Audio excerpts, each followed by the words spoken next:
Work hedges அப்படின்னு சொல்லி இவரும் ஒரு மிக பெருமையான மிகவும் பிரபலமான ஒரு எழுத்தாளர். இவர் என்ன சொல்லியிருக்காரு அப்படின்னு கேட்டிங்கன்னா, old success formula new success formula அப்படின்னு சொல்லி சொல்கிறாருங்க. இந்த old success formula new success ஃபார்முலாக்கு அவர் கொடுக்குற விளக்கம் என்னன்னா,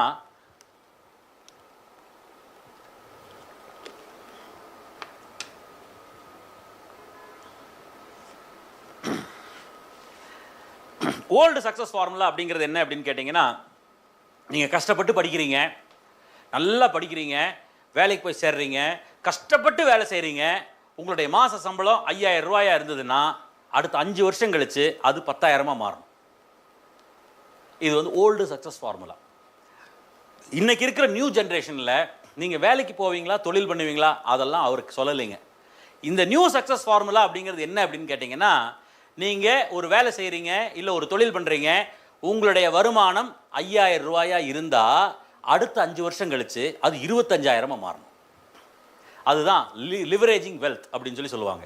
அதாவது ஓல்டு சக்ஸஸ் ஃபார்முலாங்கிறது 5000 சம்பளத்துக்கு வேலைக்கு போகிறீங்க, 5 வருஷம் கழிச்சு 5000 10,000 ஆச்சுன்னா you are a successful person. அந்த 5000 10,000 ஆகி 10,000க்கு அப்புறம் அடுத்த 5 வருஷம் கழிச்சு 15,000 ஆயிடுச்சா, ஃபென்டாஸ்டிக், நீங்கள் கரெக்டான பாதையில் போயிட்டு இருக்கீங்கன்னு அர்த்தம்.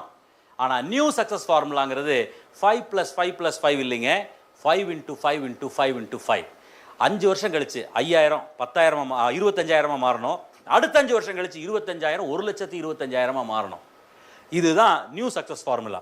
நாம் யாரும் இப்போ புதுசாக யாரோ பழைய ஆளுங்க இல்லை உங்களுக்கு கண்ணுக்கு தெரியாத ஆளுங்க சொன்னது இல்லைங்க. கூகுள் பண்ணி பாருங்கள், பர்க் ஹெட்ஜஸ்னால் யாருன்னு உங்களுக்கு தெரியும்.